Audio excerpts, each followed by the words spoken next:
es un sábado por la tarde y creo que pudiendo hacer otras cosas, ustedes escogen el día de hoy continuar con nosotros. Y únicamente, antes de iniciar con la excelente ponencia de Gabriela y de Max, dejarles a ustedes un pensamiento muy importante. En la entrevista desarrollada por César Hildebrand y Marco Aurelio de Negri, el primero señala que hay una necesidad mundial de que la gente esté menos informada, de que la gente sea menos lúcida, de que la gente tenga menos capacidad crítica. Es una necesidad mundial mantenernos desinformados. El capitalismo, nuestro sistema económico, con hipercríticos no funciona. Con críticos funciona a medias. El capitalismo necesita anuencia, aceptación, necesita resignación y mucha distracción.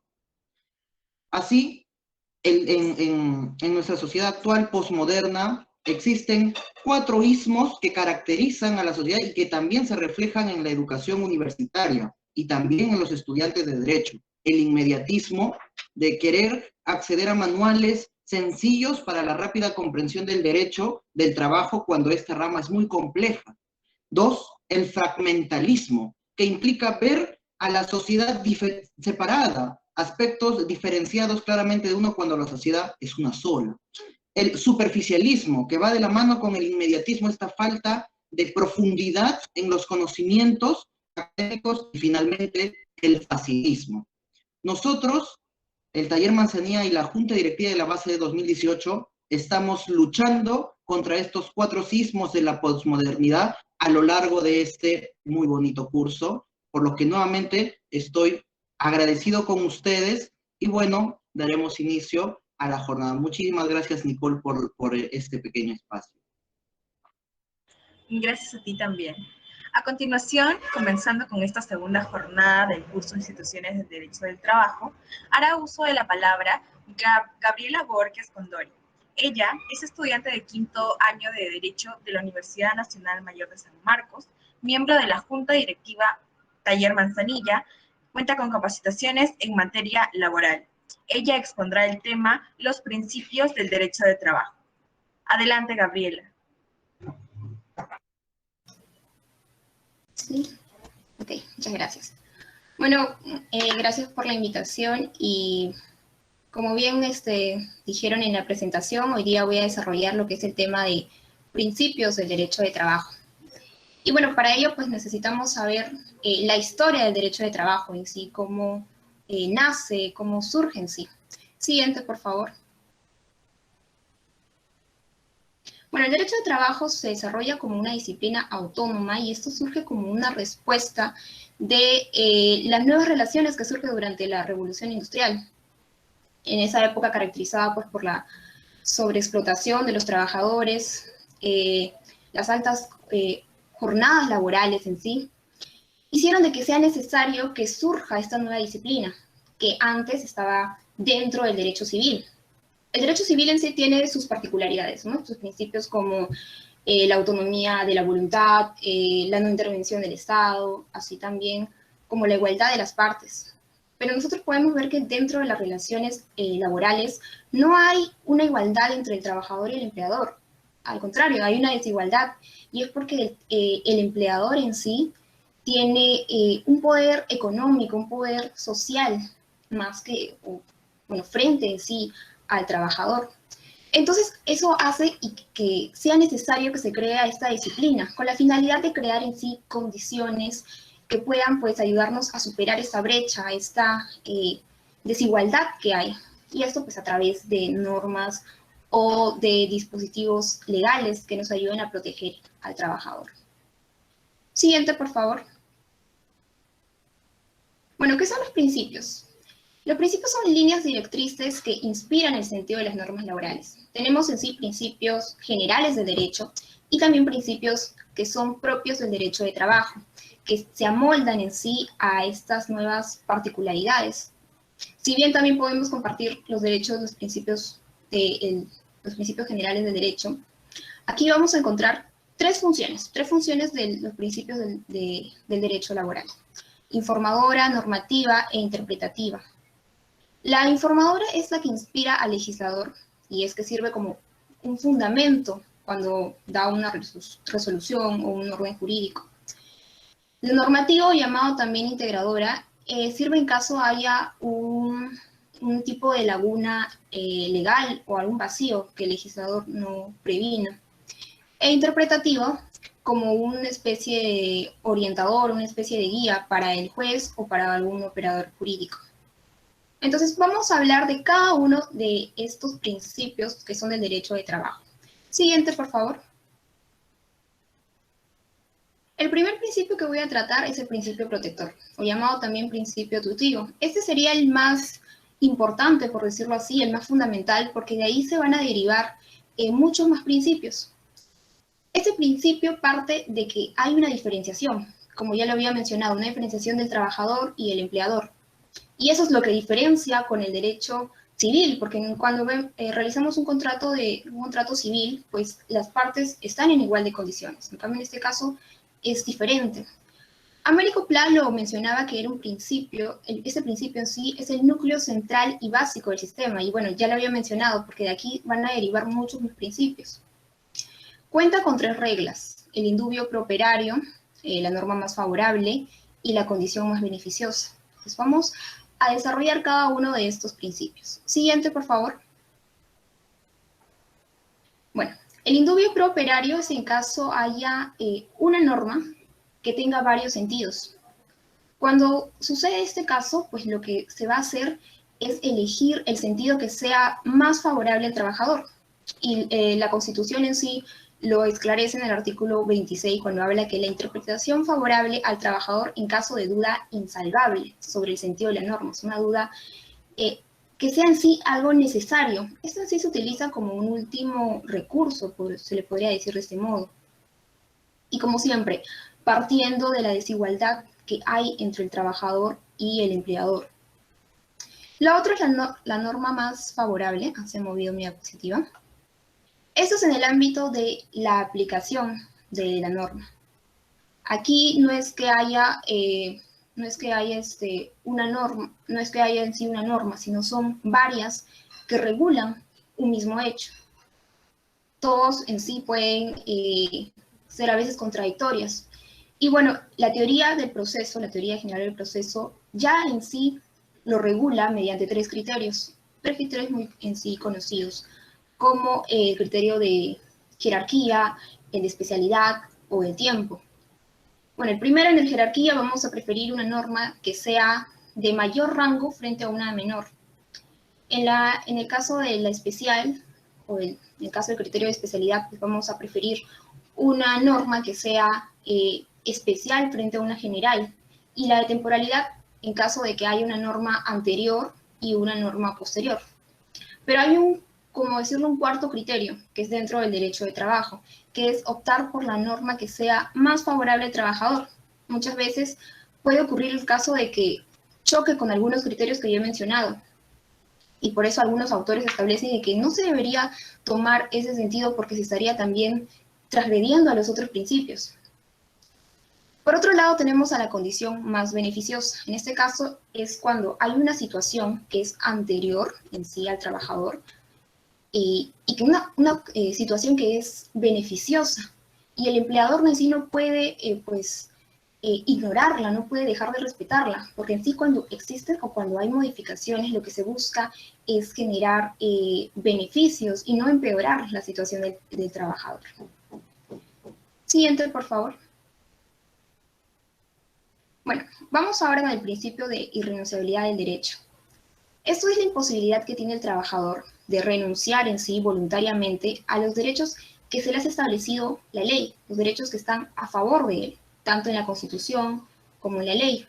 Y en caso esto suceda, pues se considerará como un vicio, va a estar viciado por una nulidad absoluta. Y bueno, siempre vamos a partir de la desigualdad que existe entre el trabajador y el empleador, porque muchas veces un trabajador puede acceder a esto con ánimos de querer, pues, mantener su puesto de trabajo o conseguir uno. Entonces, se puede someter a la voluntad del empleador con el fin de mantener esta relación laboral. Entonces, lo que va a hacer la Constitución, y en el artículo 26 está plasmado, dice que hay un carácter irrenunciable de los derechos reconocidos por la Constitución y por la ley. Entonces, por más que sea mi derecho, no quiere decir que yo renuncie a esto, o sea, que yo tenga la potestad de poder renunciar. No es así. Yo no puedo hacer eso. Ahora, si nos ponemos en un caso, por ejemplo, o sea, que me digan que tengo, o que tengo que renunciar a mi remuneración mínima vital, que es ahorita, si no más me equivoco, 850, no recuerdo muy bien, yo no podría hacer eso, por más que yo firme o por más que yo acepte. No puedo renunciar a eso, así como a mis otros beneficios sociales. Pero si nos ponemos en un punto en el cual, por ejemplo, yo gano más que el sueldo mínimo vital, gano 1.300 o 2.000, y en este caso, pues el empleador decide pues reducirme la remuneración, ya saben, por eso de la pandemia, en el cual pues todas las empresas están en crisis o tienen problemas. Podría haber ahí un trato y para poder reducir esta remuneración, pero no implicaría que tendríamos que usar este principio, porque en sí no nos está vulnerando nuestro derecho. El tope máximo o la regla máximo es el sueldo mínimo de 850, entonces de ahí no puede partir, o de ahí no puede, es una base, mejor dicho, de ahí no puede bajarse, o se mantiene ahí o se sube. Entonces, en el caso que yo les he mencionado, no se podría utilizar este principio porque no se estaría vulnerando con los derechos reconocidos por la Constitución, por la ley. Siguiente, por favor. Bueno, tenemos ahora el principio de continuidad de la relación laboral. ¿Y esto en qué consiste? Lo que se busca es que hay una mayor duración, una larga duración, la mayor que sea posible, del contrato de trabajo. ¿Y es por qué? Porque esto es una fuente de ingresos para el trabajador. Eso le genera estabilidad, y cuando uno está estable en su trabajo, pues puede realizar todo su proyecto de vida. Podremos estudiar, no sé, comprarnos nuestra casita, no sé, pagar los estudios de nuestra familia. En fin, todas esas opciones podemos hacerlo porque estamos estables, porque tenemos ingresos. Pero si sabemos que mañana más tarde tal vez puede extinguirse mi contrato, entonces lo que voy a tratar de hacer es, no sé, de ahorrar lo máximo posible. Voy a estar inseguro. Entonces lo que busca es en sí alargar el contrato de trabajo en la medida que sea lo posible. Y por eso en el artículo 4 del Decreto Legislativo 728 establece: en toda prestación personal de servicios remunerados y subordinados, se presume la existencia de un contrato de trabajo a plazo indeterminado. Quiere decir que el trabajador y el empleador van a firmar un contrato, pero que no le pongan un fin. O sea, que no haya o no hay una fecha en la cual termine ese contrato. O sea, es un contrato de tracto sucesivo, como se le nombra también a veces. Y no es que se vaya a terminar en una sola ejecución de las prestaciones. Ahora, tampoco esto no implica que el trabajador tenga comprado ese puesto o que sea vitalicio. No, es en la medida en que esa relación se mantenga y que sea posible, que no haya una causa que pueda, no sé, una causa en sí gravísima que impida que no se pueda llevar esta relación. Entonces, también en este caso no podríamos decirle que el trabajador tiene la obligación de prestar los servicios, porque en sí ya no estamos en la época del esclavismo. Por eso también el Estado lo que hace, el derecho en sí, establece que el trabajador tiene también derecho a renunciar. Caso contrario con el empleador en sí tiene la obligación también de otorgar fuente de trabajo. En sí no podría despedir a un trabajador a menos que en sí haya una causa justificada que haga que sea insostenible esa relación laboral. Y en todo caso no lo hubiera, y él hubiera despedido al trabajador, se estaría hablando de un despido arbitrario. Y la Constitución en sí lo regula y menciona que la ley otorga al trabajador una adecuada protección contra el despido arbitrario. O sea, si es que ocurre en este caso, pues se va a dar una indemnización al trabajador y esa se le puede reponer en sí en su puesto. Como les mencioné entonces, acá el contrato de trabajo en sí, en general, es indeterminado. La excepción serían los contratos sujetos a modalidad, que son los contratos determinados, en el cual se le pide ciertas formalidades, se le pide que sea escrito, que haya una causal. Si no hay una causal o esa desaparece o simplemente nunca existió, entonces se va a deducir en sí que hay aquí un contrato, pero un contrato indeterminado. Bueno, en sí también esto genera un beneficio para ambas partes. Como bien lo mencioné al principio, la continuación en sí del trabajo es un beneficio también para el trabajador porque le permite desarrollar su proyecto de vida y así como también al empleador. ¿Por qué? Porque si un trabajador está mucho más tiempo en la empresa, pues cuenta con más experiencia, entonces ya no necesita constantemente que se le esté repitiendo las cosas o se le esté adaptando de nuevo al trabajo. Cuando entran nuevos trabajadores, es una constante adaptación a la empresa, a aprender el funcionamiento de, no sé, si hay máquinas, o en fin, adaptarse, es cuestión de adaptarse. En cambio, si es que hay trabajadores ya que tienen un buen tiempo, que ya no hay esa necesidad de mover a cada rato los puestos de trabajo, también genera una mayor productividad para el empleador en sí. Siguiente, por favor. Bueno, ahora tenemos el principio de primacía de la realidad. Bueno, según Pla, es una discordancia entre lo que ocurre en la práctica y lo que surge en los documentos o en los acuerdos. Entonces, cuando hay una discordancia en lo que está en los documentos y una discordancia en lo que está en la realidad, vamos a preferir a este último. Siempre, como les dije y les vuelvo a repetir, partiendo de la desigualdad que hay entre el trabajador y el empleador. El trabajador se puede a veces someter a muchas condiciones con el fin de poder mantener su puesto de trabajo. Y esta pues discordancia se puede dar, por ejemplo, por un error, en el caso de que tal vez no actualizaron los datos del trabajador y todo eso, pero muchas veces se hace también con el fin de ocultar la relación, la verdadera relación que existe. Si, por ejemplo, aquí yo he puesto en la diapositiva, tenemos un documento que se firma un trabajador como contrato de locación de servicios, el cual ese contrato no está regulado en el Código, en el Derecho de Trabajo, sino en el Código Civil. Entonces, el Código Civil tiene ahí otras particularidades, ¿verdad? Que ya más o menos he mencionado al principio. Y el Derecho de Trabajo tiene otra. Entonces, si yo firmo un contrato de locación de servicios, soy un trabajador independiente, emito recibo por honorario, no tengo beneficios sociales, no estoy subordinado al empleador. Pero si nosotros vemos y tal vez investigamos a ese trabajador, nos damos cuenta de que marca ingreso, marca salida, tiene un día a la semana donde descansa, la otra vez tal vez fue sancionado por el empleador porque llegó tarde. Entonces encontramos que hay indicios de subordinación. Y los indicios de subordinación nos implica que estamos dentro de un contrato de trabajo. Entonces, ese trabajador tendría derecho a sus beneficios sociales.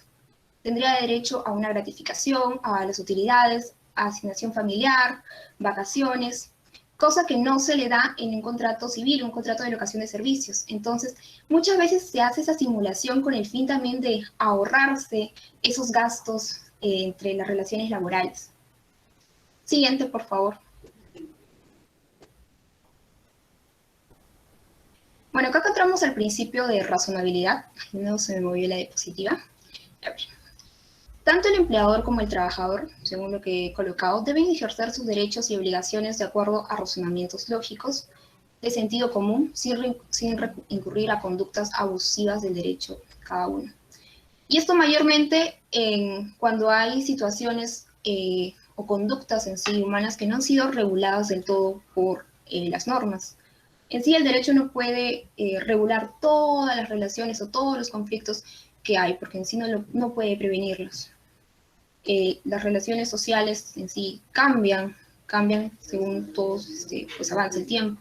Entonces, muchas veces no llega a regular todos estos conflictos, todas estas conductas. Entonces, en caso haya eso, pues nosotros tenemos que actuar con sentido común y con razonabilidad, como dice este principio. Y bueno, ya casi concluyendo, tenemos el principio de buena fe.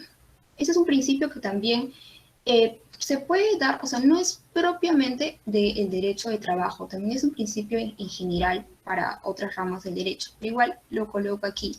El principio de buena fe implica que las partes deben cumplir sus obligaciones con honestidad, lealtad, dando lugar a la confianza recíproca. O sea, es un principio recíproco. El trabajador y el empleador actúan con honestidad, lealtad, y si existe eso, pues va a haber una confianza. Y si hay una confianza, pues entonces el contrato laboral se va a poder realizar de la mejor manera, porque yo ya sé que puedo confiar en ti, porque sé que tú ya, que el trabajador en sí va a desarrollar sus obligaciones dentro de la jornada laboral, de la mejor manera, con buena productividad, y el empleador también me va a garantizar entonces que va a remunerarme, que va a dar todos los beneficios sociales, que va a pagar a tiempo, y todas esas cosas. Entonces, eso implica entonces una confianza entre ellos dos. Siguiente, por favor. Y bueno, ya para terminar, en esa última diapositiva entramos con el principio de la no discriminación.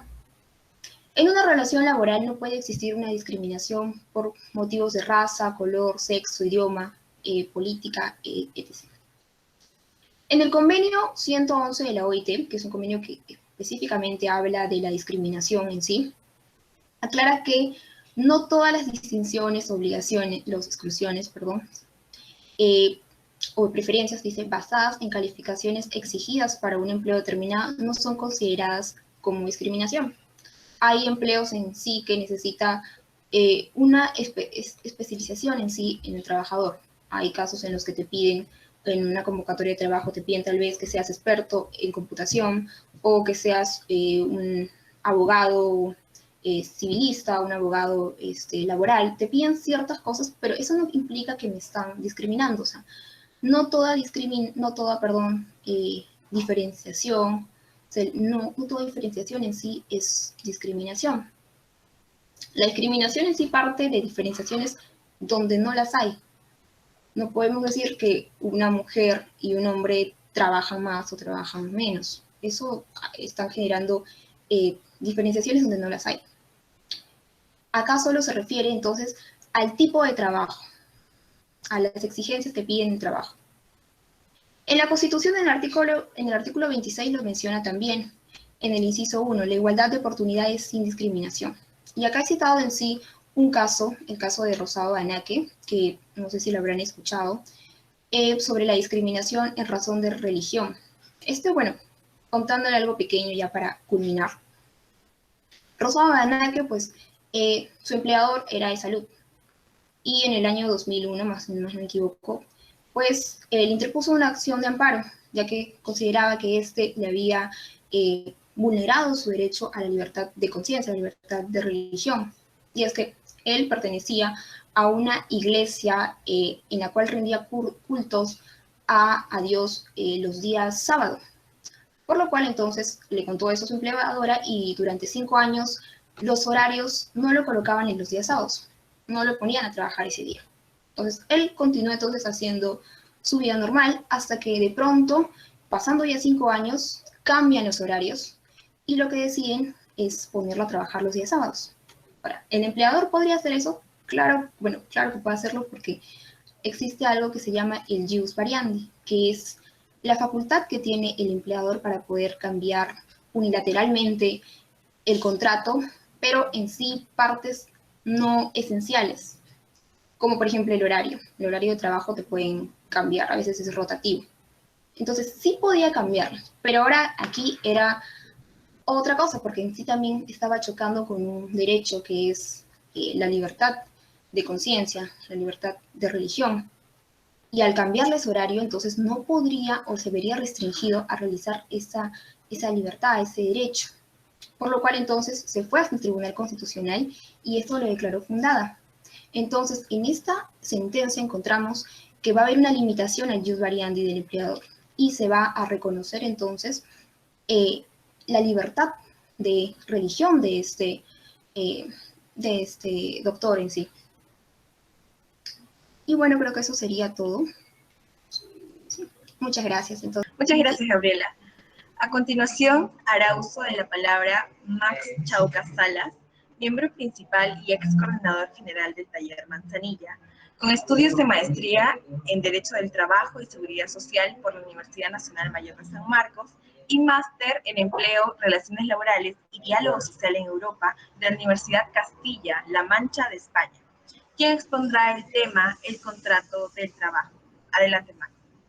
Buenas tardes a todos, a los asistentes, ¿no?, a la Junta Directiva de la base 2019 de San Marcos y a los miembros del Taller Manzanilla también. La ponencia que me ha tocado es el del contrato de trabajo. Si bien esta institución es muy amplia, ¿no?, voy a centrarme en los puntos que me he referido en este esquema que he enviado, ¿no?, en unos 5 puntos, sobre una parte histórica, una parte de la noción, ¿no?, definición del contrato de trabajo, sus elementos comunes, ¿no?, con el derecho civil y sus elementos propios, y finalmente una parte referida a las modalidades del contrato de trabajo. No voy a referirme a los regímenes especiales porque sería ya demasiado.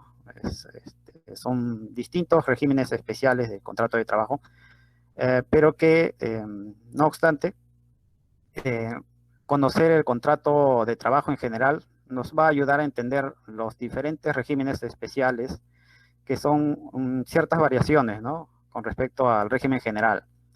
Y bueno, iniciamos entonces con la primera parte que se refiere a la importancia y la construcción jurídica del contrato de trabajo.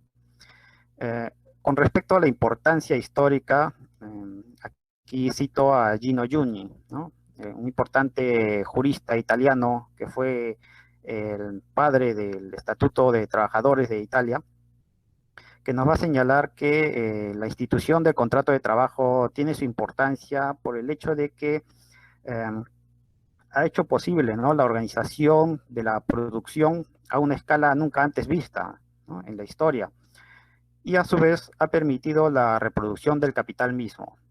Entonces, Gino Giugni va a señalar, ¿no?, va a resaltar esta importancia histórica del contrato de trabajo. A su vez, también el propio doctor Alonso Olea, ¿no?, en su tomo de El Derecho del Trabajo, ¿no?, el español, va a señalar que la institución del contrato de trabajo radica su importancia en que es el origen, ¿no?, es la raíz del propio derecho del trabajo, sin el cual no podría existir el propio derecho del trabajo. Entonces, cuando se habla de la construcción jurídica del contrato de trabajo, básicamente se está refiriendo a la formación, ¿no?, histórica, ¿no?, de cómo se desprende el derecho del trabajo, el contrato de trabajo del contrato de carácter civil, ¿no?, y del comercial. Entonces, brevemente vamos a referirnos a esta construcción jurídica.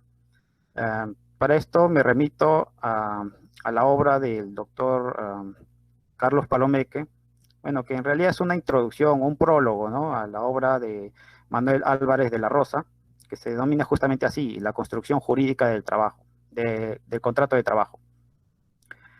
Y nos va a señalar que existen 3 periodos, ¿no?, en esta construcción jurídica del contrato de trabajo. Brevemente voy a señalarlos, ¿no? El primer periodo es de préstamo institucional, que se refiere básicamente a que el contrato civil va a ser de ayuda para estas nuevas relaciones que existen en el siglo XIX, ¿no?, con la explosión del capitalismo, ¿no?, capitalismo industrial básicamente, que va a copiar un ingente número de trabajadores asalariados. Entonces, en este periodo vamos a ver que frente a un vacío institucional se va a recurrir tanto al contrato civil como al contrato comercial. Entonces, aquí surge esa idea de que hay una necesidad, ¿no?, para poder regular estas relaciones que existen, ¿no?, y estos conflictos. Durante el siglo XIX se desarrollan una serie de conflictos entre trabajadores y empleadores o patrones, que van a surgir ahí también una serie de instituciones de hecho, que luego se van a convertir en instituciones de derecho, como la huelga, el sindicalismo, ¿no? Entonces, Sí, recomiendo que tengan el esquema allí presente para que puedan ubicar más o menos los textos que voy a ir recomendando también a lo largo de esta exposición. Entonces, se recurre al antiguo contrato romano denominado la locatio conducio operarum, que regulaba justamente estas relaciones, esta actividad de los trabajadores. Bueno, antes no se denominaban trabajadores, ¿no? Eran simplemente la servidumbre, ¿no? Y entonces eso se recoge en el siglo XIX, ya en el Código de Napoleón, en 1908, es recogido ¿no? esta institución a través del arrendamiento de servicios, y durante todo el siglo XIX se va a repetir estos en los códigos civiles, ¿no? Tanto es así que los mismos pandectistas van a señalar que van a crear un sujeto de derechos que se va a apartar de toda relación con lo económico, ¿no? Y van a proponer la igualdad de las partes, ¿no? Entre empleador y trabajador. Entonces aquí va a haber un primer debate, ¿no? Si en realidad no hay una igualdad económica entre el trabajador y el empleador, ¿no? Entonces surge la necesidad de una nueva institución, que es el contrato de trabajo, que reconozca esta desigualdad entre las partes, una desigualdad económica, que no podía hacerlo el propio derecho civil. Surge entonces la etapa de la nueva tipicidad contractual. Esta nueva etapa está relacionada justamente con la creación de una nueva categoría de contrato, ¿no? Relacionado con el contrato de trabajo, a lo cual va a tener un importante papel el jurista italiano Ludovico Barassi, ¿no? Quien va a exaltar, ¿no? La figura de la subordinación como elemento fundamental que va a poder diferenciarse de un contrato civil. Es decir, va a reconocer la dependencia del trabajador frente a al mandato, ¿no? Y las posibles sanciones que conlleva, ¿no? Estas relaciones de trabajo frente al empleador. Una tercera etapa surge ya denominada regulación del contrato de trabajo, donde ya las propias legislaciones van a reconocer el contrato de trabajo como un elemento distinto, ¿no? Propio de un derecho del trabajo. Ya en 1919 surge la Organización Internacional del Trabajo también, donde va a reconocer que el trabajo no es una mercancía, ¿no? Que es muy diferente la relación que existe entre un empleador y un trabajador frente a lo que regula el derecho civil, básicamente que regula las relaciones entre personas y objetos, ¿no? Y cosas, a excepción del derecho de familia, ¿no? Pero también surge una serie de problemas con respecto al contrato de trabajo mismo, porque justamente digamos, este tema de la subordinación, por una parte va a incluir una serie de trabajadores dependientes, ¿no? El derecho del trabajo va a protegerlos, ¿no? Por este carácter subordinado, pero a su vez se va a desproteger a quienes no cumplan con esta dependencia. Vemos muchos casos de los trabajadores, lo que en España se llama por cuenta propia, ¿no? Incluso los informales, y actualmente lo vemos con los trabajadores por aplicativos, ¿no? Que actualmente no son reconocidos como trabajadores propiamente dichos por el derecho del trabajo. Entonces, esto es lo que un jurista italiano, Massimo D'Antona, denominó el efecto Barassi. El efecto Barassi justamente es esto, ¿no? Por una parte, protege a los trabajadores subordinados, ¿no? Pero a su vez va a desproteger, ¿no? Va a hacer una línea fronteriza con respecto a otros trabajadores que incluso pueden ser mucho más necesitados que este primer grupo. Entonces, tenemos que un segundo punto que está relacionado con la noción del contrato de trabajo, ¿no?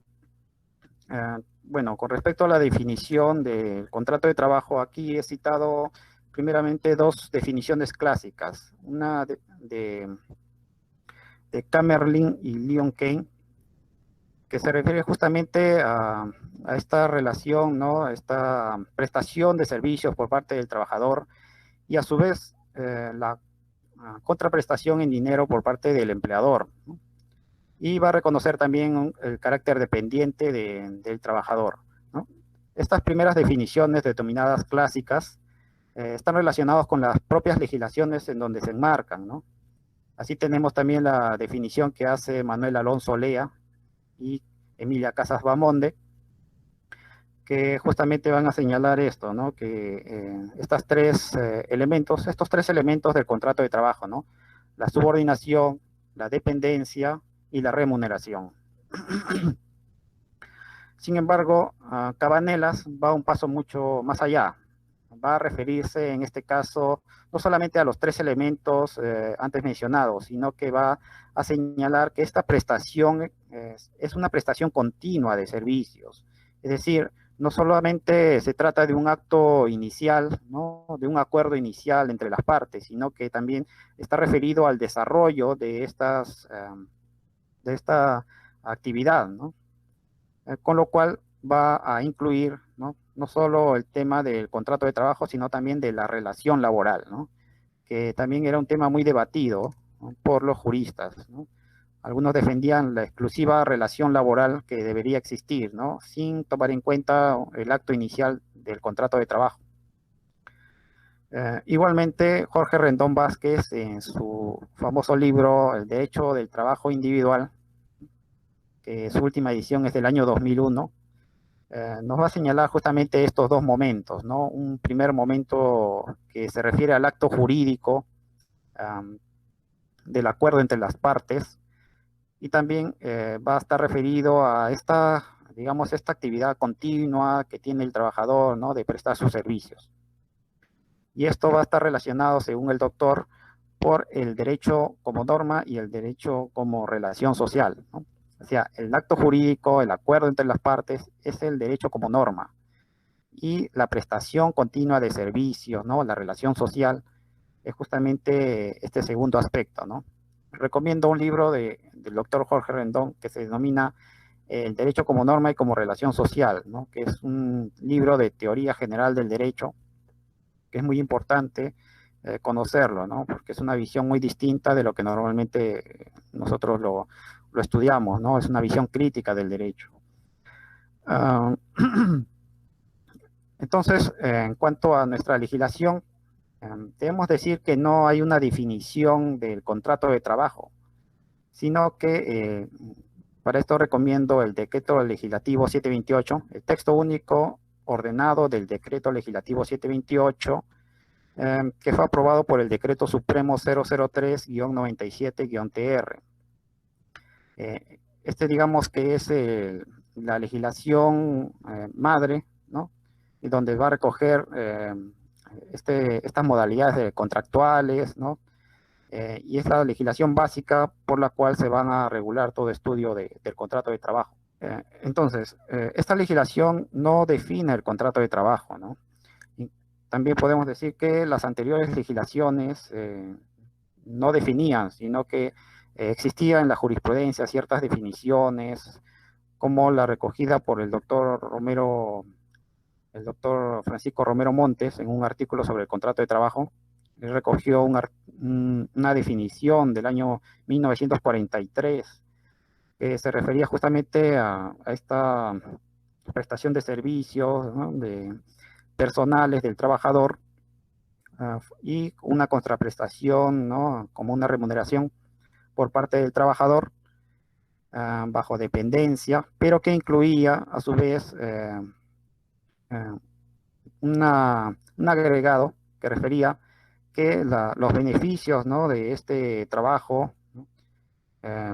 Eran por una parte del trabajador, pero otra parte también era para el empleador, ¿no? Entonces ya básicamente hacía una referencia a lo que era la plusvalía, ¿no? Ya en el año 43, claro, que eran otros tiempos, ¿no? Entonces, si bien este tubo del Decreto Legislativo 728 no tiene una definición del contrato de trabajo, sí podemos decir que hay los elementos que lo caracterizan, ¿no? Como he mencionado, la prestación de servicios, la remuneración y sobre todo la subordinación, que es el elemento por el cual va a diferenciarse de un contrato civil o de un contrato comercial, ¿no? Que vamos a explicar más adelante. Entonces, con respecto a las características de todo contrato de trabajo, me pareció importante revisar estas características que señala el doctor Armando Grisolía, ¿no? Argentino, que es un juez de trabajo, juez nacional de trabajo de Argentina, que tiene, bueno, un tomo sobre derecho del trabajo, que también puede encontrarse en 4 tomos, que nos señala que el contrato de trabajo, por una parte, es consensual, ¿no? Es decir, hay un acuerdo entre ambas partes, trabajador y empleador.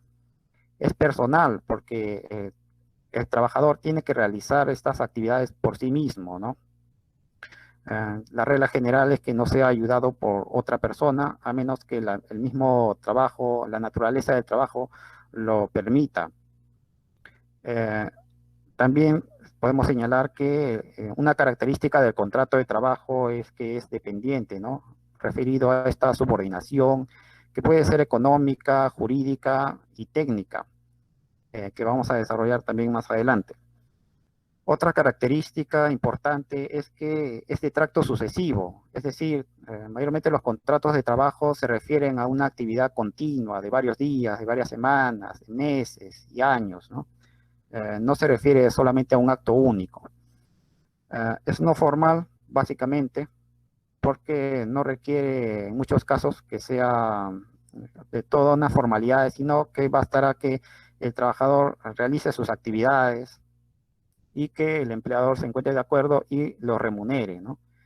Claro que hay ciertas excepciones, como los contratos modales o los contratos referidos con los adolescentes, que sí requieren de que sea escrito, ¿no? Y en algunos casos que sea presentado o que sea registrado ante el Ministerio de Trabajo. Otra característica del contrato de trabajo es que es oneroso, ¿no? Toda prestación de trabajos que no sea de carácter voluntario, ¿no? Del voluntariado, debe ser remunerado.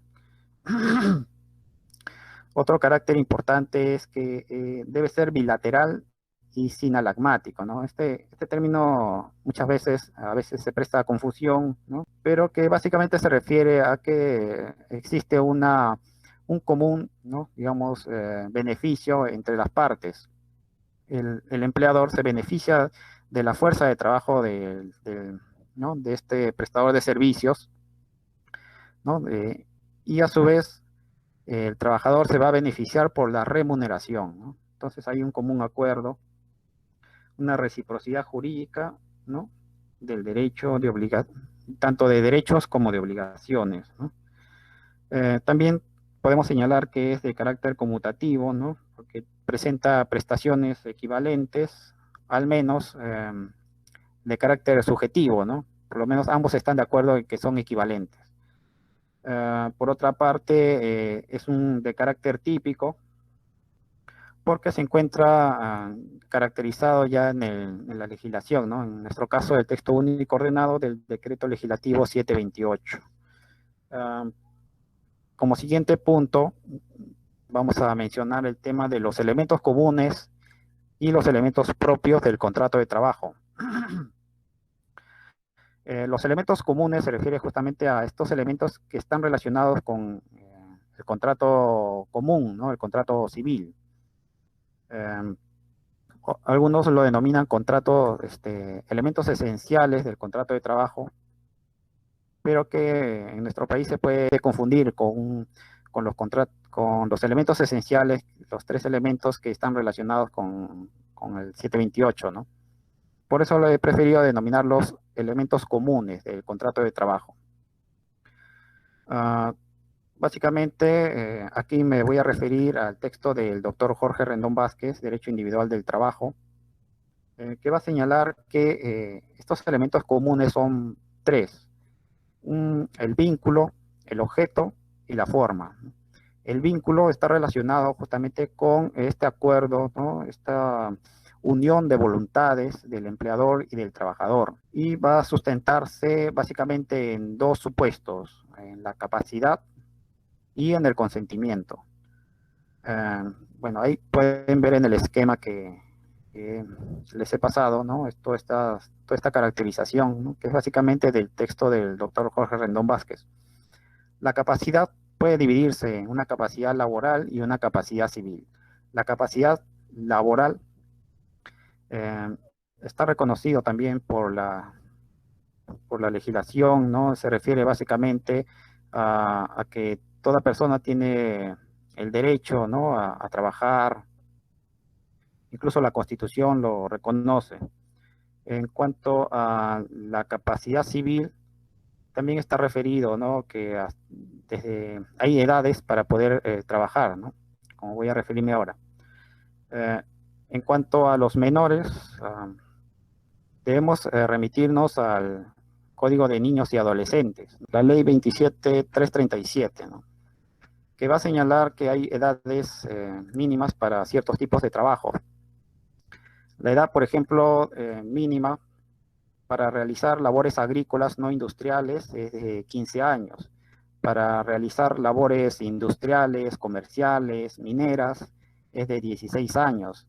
La edad mínima para realizar labores industriales pesqueras va a ser de 17 años. Y para todos los demás tipos de trabajos, la edad mínima va a ser de 14. Y por excepción, también se puede incluir como edad mínima 12, siempre y cuando no afecte la educación, ¿no? del adolescente, o también ponga a riesgo su integridad, ¿no? En cuanto a labores expresamente prohibidas, ¿no?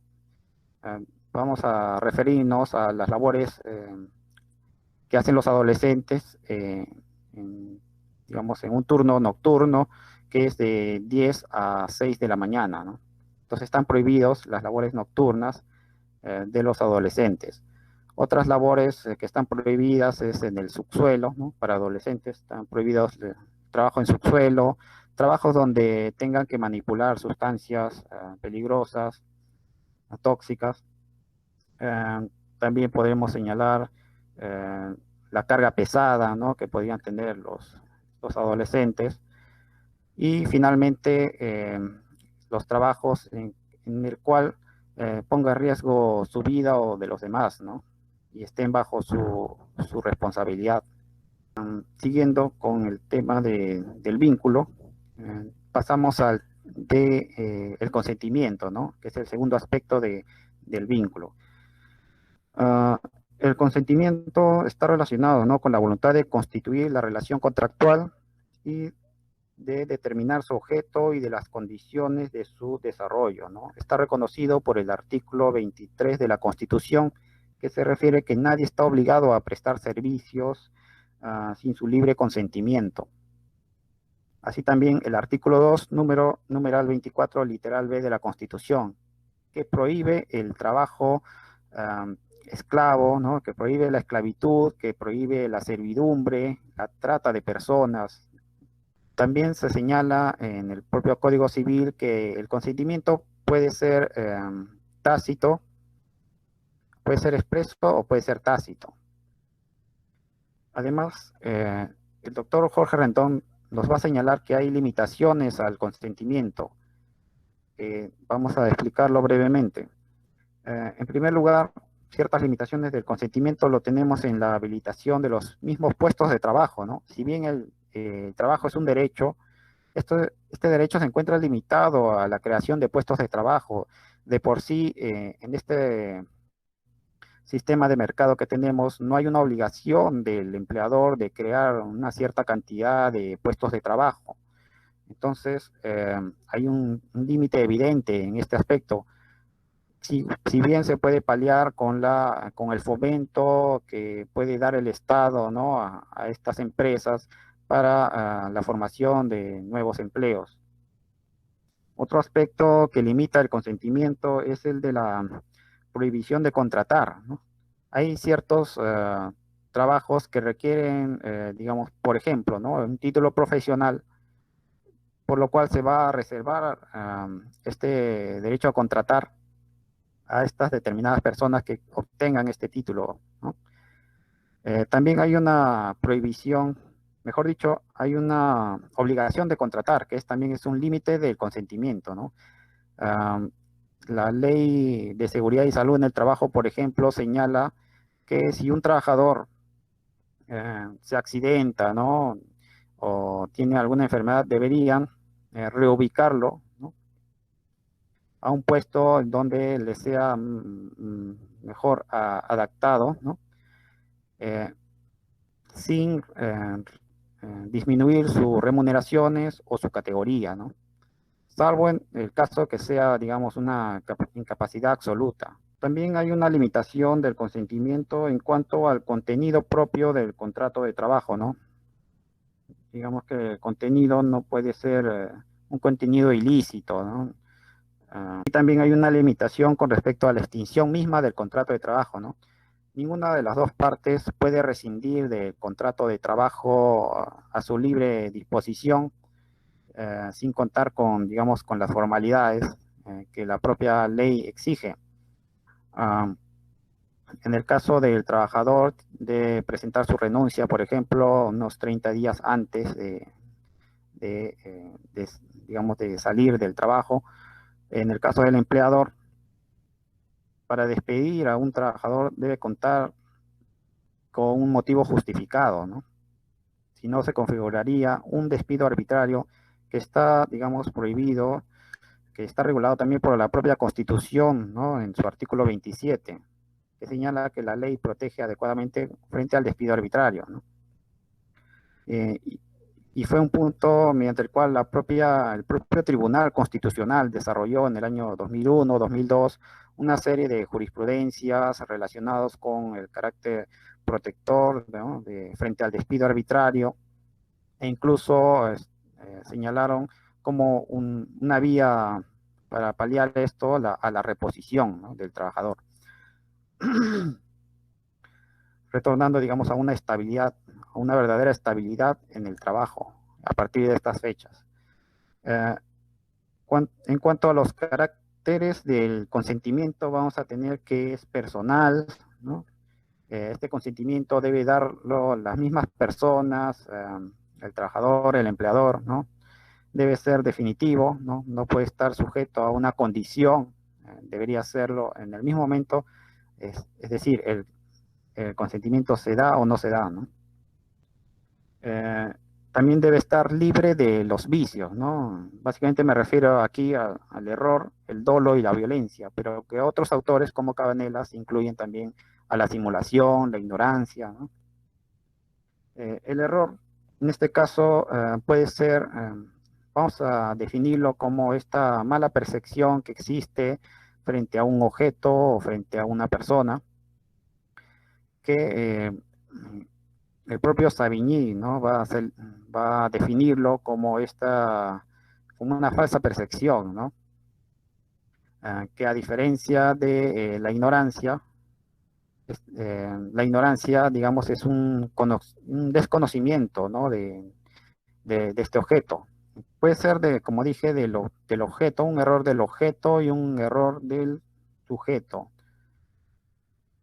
En el caso del sujeto, puede haber un error, por ejemplo, cuando un empleador contrata a quien quedó segundo puesto, ¿no? Y no primero en una convocatoria, ¿no? De puestos de trabajo. En cuanto al objeto, también podemos señalar que el error puede ser, por ejemplo, cuando la persona piensa que va a trabajar en un determinado lugar, ¿no? Realiza el contrato y en realidad era en otro lugar distinto, ¿no? Entonces, también el dolo está referido básicamente con esta intención, ¿no? De hacer, digamos, caer en error a la otra persona. Y a diferencia del anterior, digamos que hay una intencionalidad, ¿no? De una de las partes o de las dos. Por ejemplo, en el caso de una persona que contrata a otra para realizar actos ilícitos, ¿no? Y la violencia está referido con este carácter irresistible, ¿no? E ilegal, ¿no? Que afecta a la persona en su capacidad de consentir, ¿no? Que puede ser material o puede ser también una amenaza, ¿no? de realizar una acción grave contra esta persona, lo que afectaría su libertad, ¿no? de elegir. Luego tenemos el tema del objeto. El objeto, en este caso, para el trabajador, el objeto del contrato de trabajo va a ser la prestación de servicios, ¿no? Que, como hemos mencionado, puede ser de carácter, tiene que ser de carácter personal, subordinado, ¿no? Y esta subordinación va a ser tanto económica, como jurídica, como técnica. Pero para el doctor Jorge Rendón Vázquez, lo económico es lo que va a determinar las dos siguientes, ¿no? Tanto la jurídica como la económica. Y esto es así porque sabemos que los trabajadores básicamente realizan sus actividades para una remuneración, ¿no? A diferencia de lo que muchos autores mencionan, que el trabajo dignifica, ¿no? En realidad lo que se busca es una remuneración. Para el empleador, el objeto sería en este caso la contraprestación, ¿no? La remuneración que va a otorgar al trabajador. El objeto puede ser, mejor dicho, debe ser lícito y debe ser posible. O sea, no puede concebirse una actividad ilícita, ¿no? Ilícita y que sea protegido por el derecho del trabajo. Y posible, bueno, como sabemos, tiene que ser posible por lo que el propio Código Civil lo señala, ¿no? Para que se reconozca como contrato. En cuanto a la forma, es la manifestación de compromiso de las partes de obligarse, ¿no? a las actividades. Y debemos mencionar también que para proteger al trabajador, ¿no? Frente a una serie de actos fraudulentos, se ha optado porque se registre, ¿no? Mediante planillas, ¿no? Al trabajador, en este caso planillas electrónicas en la SUNAT, que luego va a pasar esta información al Ministerio de Trabajo. Y a su vez se exige que el empleador otorgue boletas de pago a los trabajadores, sin el cual se estaría incurriendo en una falta grave que está configurado por la Ley General de Inspección de Trabajo. Ahora pasamos al siguiente punto, a los elementos propios del contrato de trabajo. Bueno, esto es básicamente lo que está expresado en el artículo 4 del Decreto Legislativo 728, ¿no? Que señala: en toda prestación personal de servicios remunerados y subordinados se presume la existencia de un contrato de trabajo indeterminado, ¿no? Esta presunción es juris tantum, es decir, que se puede también, el empleador puede demostrar que no es un contrato indeterminado. Y también la jurisprudencia de la Corte Suprema de Justicia en la casación 1581-97, digamos que explicó también que los elementos sustanciales, señalan, del contrato de trabajo justamente son estos tres: la prestación personal de servicios, la subordinación, ¿no? Y la remuneración.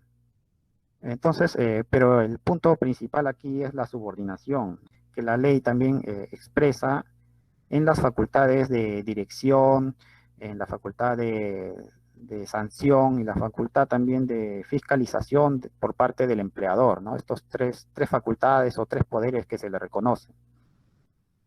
Y también es expresado digamos que en un horario de trabajo, una jornada de trabajo, la imposición de sanciones. Todos estos elementos van a configurar esta noción de dependencia o de subordinación del trabajador frente al empleador. Pasamos rápidamente al siguiente punto, que es el de las modalidades del contrato de trabajo. Para este punto, recomiendo el libro del doctor Francisco Gómez Valdés, que es su última edición en el año 2016, ¿no? Que se denomina Contrato de Trabajo, que son 2 tomos voluminosos, pero que a mi parecer es lo mejor que hay en cuanto a este tema, ¿no? A nivel nacional. Ahora, si queremos verlo también, digamos, en cuanto a la doctrina comparada, deberíamos revisar también el texto del doctor Guillermo Cabanelas, que tiene 4 tomos sobre el contrato de trabajo, ¿no? El argentino Guillermo Cabanelas, bueno, español radicado en Argentina. Otros autores también importantes, podría ser el uruguayo Razo Delgue, que también se ha ocupado sobre los contratos de trabajo y principalmente los contratos atípicos, ¿no? Teletrabajo, ¿no? Trabajo a domicilio, entre otros. Entonces, refiriéndome a este libro del doctor Gómez Valdés, el doctor va a señalar que las modalidades del contrato de trabajo son la antítesis de un contrato de trabajo de carácter indeterminado, ¿no? Que es la regla general, ¿no? Por regla general, un contrato de trabajo que no se especifique, ¿no? De forma escrita y se den estos tres elementos, la subordinación, ¿no? La remuneración y la dependencia, automáticamente es señalado como un contrato de carácter indeterminado, que no tiene un plazo, ¿no? De fin. En cambio, las modalidades del contrato de trabajo están reconocidos por el propio Decreto Legislativo 728, ¿no? Y esto surgió en los años 90, básicamente, como un producto de la flexibilidad laboral. Básicamente podemos señalar que la flexibilidad laboral, digamos, es una noción que se utilizó, ¿no? Y se inició básicamente en los años 90 a nivel mundial con la finalidad de, digamos, de la adaptación de las empresas frente a las nuevas cambios tecnológicos, frente a la globalización, ¿no? Teniendo muchas propuestas como la de fomentar el empleo, ¿no? Pero que finalmente no logró estos objetivos, ¿no? Como se puede verificar, ¿no? Incluso en el Perú, el desempleo, el nivel de desempleo es mucho mayor, ¿no? Con respecto a los años anteriores a esta aplicación de esta flexibilidad laboral. No se fomentó el empleo, no se, digamos, no se fomentó también la formalidad, ¿no? de las empresas, entre otros aspectos. Entonces, tenemos que, en este panorama se crean las modalidades contractuales, ¿no? Que a diferencia del derecho comparado, en nuestro caso es una explosión de diversos contratos de carácter temporales, ocasionales, que en el derecho comparado serían solamente un reducido número, ¿no? Incluso en la legislación anterior a esta también era muy reducido estos tipos de contratos. En cuanto a las formalidades, se señala que los contratos modales deben ser realizados por escrito, ¿no? Se debe mencionar también el motivo por el cual se está realizando un contrato temporal. Se debe mencionar también el plazo, ¿no? Cuánto va a durar. Anterior al año 2016, era un requisito que estos contratos se registrasen en el Ministerio de Trabajo, pero a partir de la ley 1296 se elimina este requisito, ¿no? Entonces, cada vez más, digamos que las leyes van favoreciendo a los empresarios, ¿no? Sin poder, digamos, tener un límite en cuanto a esto, porque el registro al menos nos daba, o daba digamos, una posibilidad al trabajador de demostrar, ¿no? O de desnaturalizar también el contrato de trabajo. En cuanto a las ventajas de las modalidades contractuales, nos señala el doctor Gómez Valdés, citando a Camerlin, al jurista francés Camerlin, que básicamente serían dos ventajas, ¿no? Uno en el plano económico, que es justamente el fomento de empleo, pero si fuera debidamente, digamos, configurada, ¿no? No como lo que sucedió en nuestro país. Es decir, que esté dirigido a los más jóvenes, ¿no? A la gente que no tiene empleo. Otra ventaja sería en el plano social, ¿no? Las personas que no tienen tiempo para laborar jornadas máximas de trabajo, ¿no? Para poder hacerlo compatible con su vida familiar. Las desventajas sí son extensas, señaladas por el doctor Gómez, de los cuales voy a resaltar algunos puntos. Una desventaja es que va a generar la precariedad, ¿no? E inestabilidad del trabajo. Muchos contratos van a ser de carácter, digamos, continuos, pueden llegar a 5 años, incluso hay un tipo de contrato modal como el de obras, que va a durar hasta 8 años. Y en cuanto a la precariedad se refiere a que no hay una protección, por ejemplo, frente a un despido, ¿no? Cuando hay un despido en el contrato modal, solamente como indemnización, entre comillas, se le va a dar al trabajador la remuneración que le correspondía por el plazo que digamos que no ha podido terminar, ¿no? Si le faltaba una semana, se le va solamente a indemnizar esa semana, a diferencia de un contrato indeterminado, que la indemnización va a ser de un sueldo por cada año que ha trabajado, ¿no? No que le falta trabajar, sino por un sueldo por cada año que ha laborado. Entonces la indemnización es mucho mayor, ¿no? En cambio, en el contrato modal, más bien, como señala el doctor Gómez, se estaría hablando más bien de un lucro cesante, ¿no? De aquel monto dejado de percibir. Otro punto, otra desventaja del contrato modal es que no aseguran una política de formar profesionalmente a los trabajadores o un proyecto de trabajo y de vida, ¿no? Entonces voy a referirme a estos contratos modales, que su artículo 72 los va a señalar. Deben constar por escrito, detallándose en forma expresa, ¿no? La duración y la causa objetivas determinantes, temporal, y dentro de esto vamos a tener tres subgrupos. El de inicio o incremento de actividad, que se refiere justamente al inicio de una actividad o inicio de nuevas actividades e incrementos de las ya existentes, ¿no? La crítica aquí es que solamente, o mejor dicho, el tiempo de esta nueva actividad es de 3 años. No se puede concebir que una empresa, digamos, forme una actividad pensando que va a durar justamente 3 años, ¿no? O sea, ¿cómo va a haber un plazo tan elevado? Entonces, el segundo punto es el de la necesidad de mercado, ¿no? El contrato por necesidad de mercado, que está referido a estas necesidades coyunturales de la producción debido al aumento sustancial de la demanda. Se refiere básicamente a eventos temporales e imprevisibles, ¿no?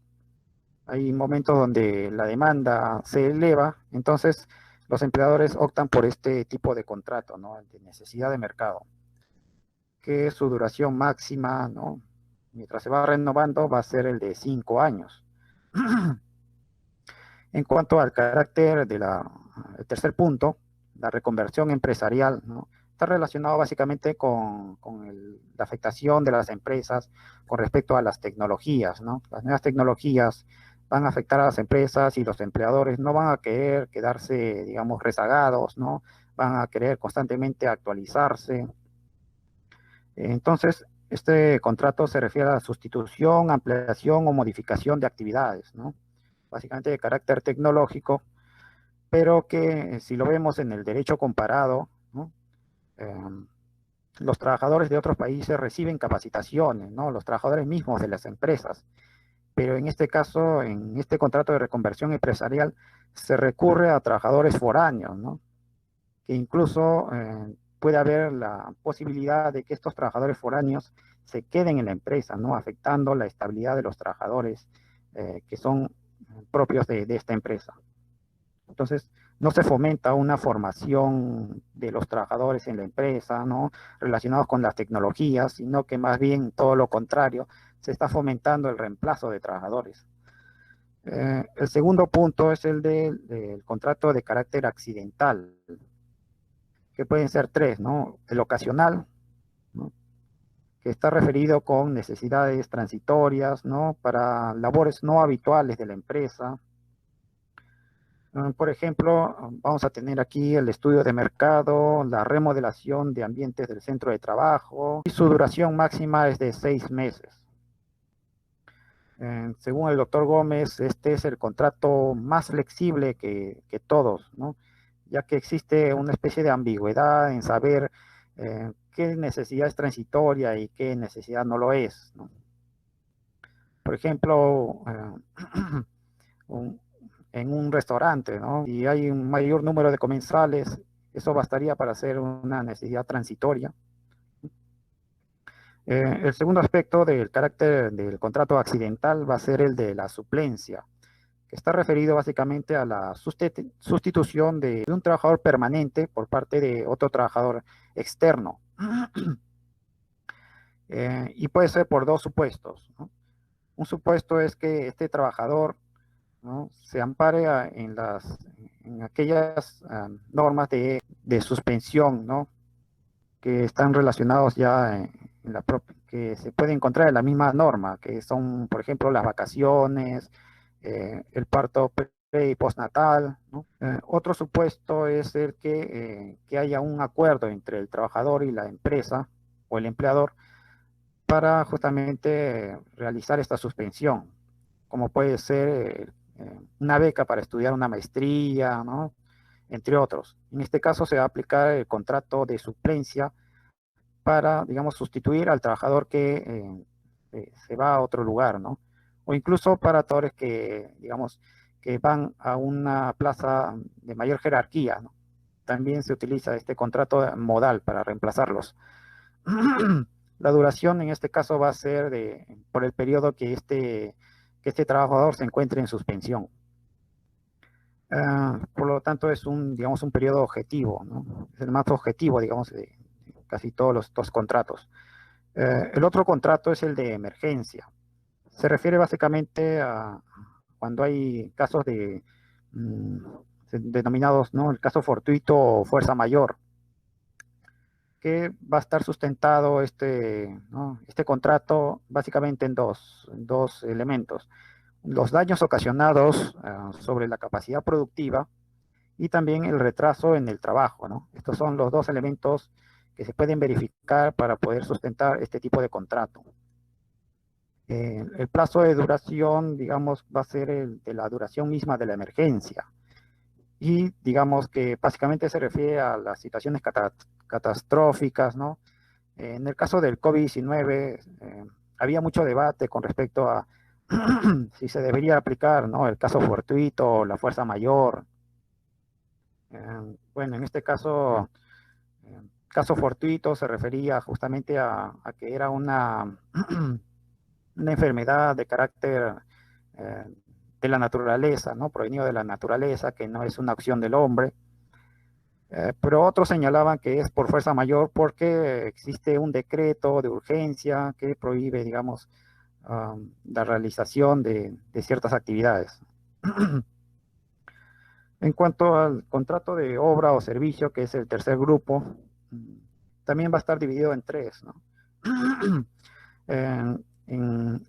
En primer lugar, la obra o servicio específico, ¿no?, que es un objeto previamente establecido y duración determinada, ¿no? A diferencia de lo regulado en el contrato, en el Código Civil, estos servicios que se prestan o esta obra que se realiza va a ser de carácter justamente subordinada, ¿no?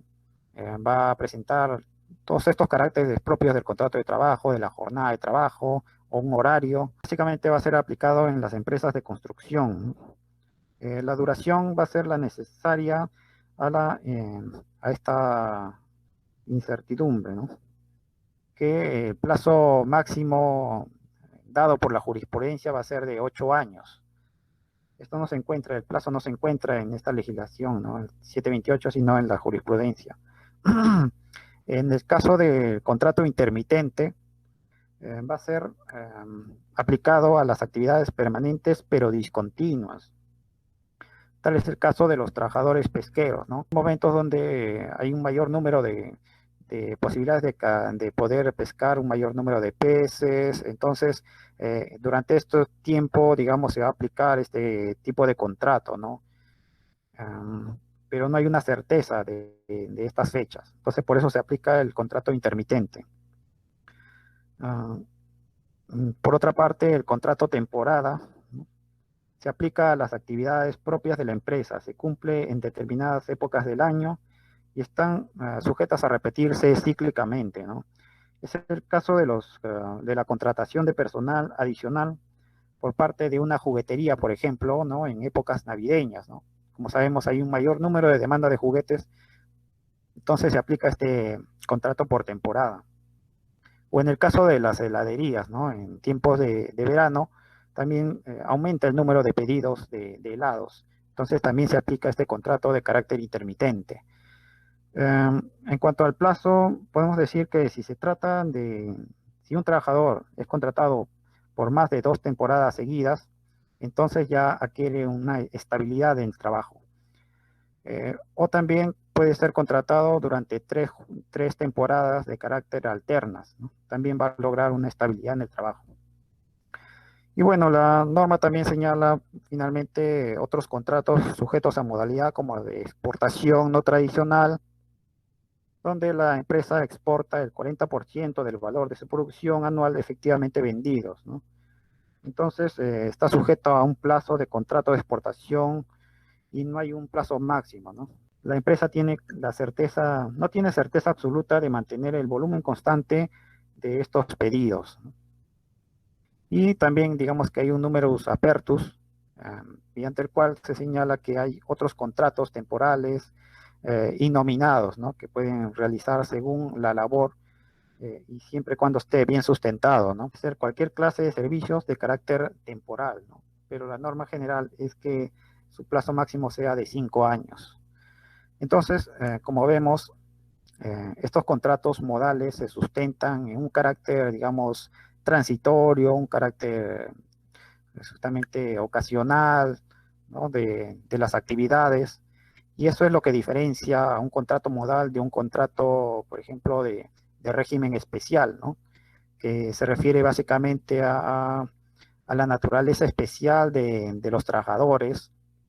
Tenemos contratos especiales, por ejemplo, de los constructores de construcción civil, el contrato de médicos, contratos especiales, ¿no? Que van a estar referidos justamente a la naturaleza de quienes prestan estos servicios, ¿no? A diferencia de estos contratos modales que hemos señalado en este momento. Bueno, eso sería, digamos, una síntesis de lo que es el contrato de trabajo. Muchas gracias.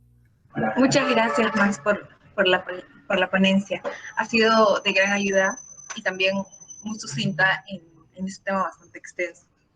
Estimados participantes de nuestra base, la Junta Directiva de la base 19, con el apoyo del Taller Manzanilla, quien les habla, les agradece a todos su presencia en la segunda sesión de este módulo y esperamos que puedan asistir el próximo sábado a la tercera sesión del módulo de instituciones del derecho del trabajo.